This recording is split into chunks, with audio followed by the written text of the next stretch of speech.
Hello, and we've decided to bring to you a full summary of the SIHH in a new type of content called the A to Z of the 2017 SIHH. As this could be rather long, we split this in different parts and we will do our best to cover all the main participants in this year's edition, additional to the dedicated and more complete video reports already published, for which we'll do really short reviews in this A to Z.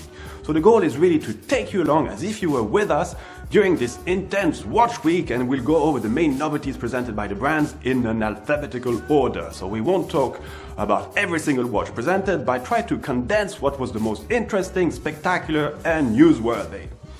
And a quick thing I want to add before we start is that in our next prime time I will also come back on this year's edition, but with some kind of a conclusion. What did we learn from this show? How can this be analyzed and interpreted? What tendencies did we notice? Well, take the pulse of this industry. So let's go and start with the letter A for A. Lange Sohne. The German brand has been quite productive and came with 7 novelties, and you can see all of them in our dedicated report.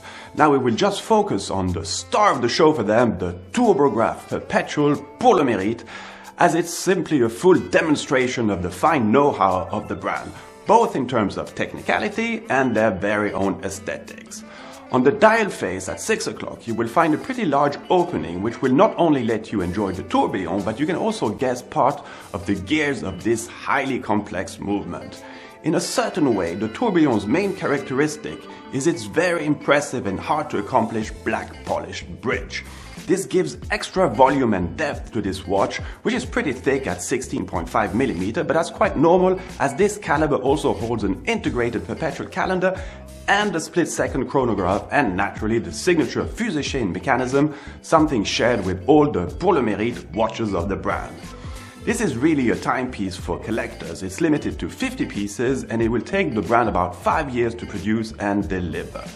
But this SIHH also marked a sad moment for the brand, as Walter Lange, the original family member and resuscitator of the brand in 1990, sadly passed away back in Germany on the second day of the show at a very respectable age of 92, and until very shortly he was still rather involved, and you could always see him on the stand, for instance, and participating at collectors' events.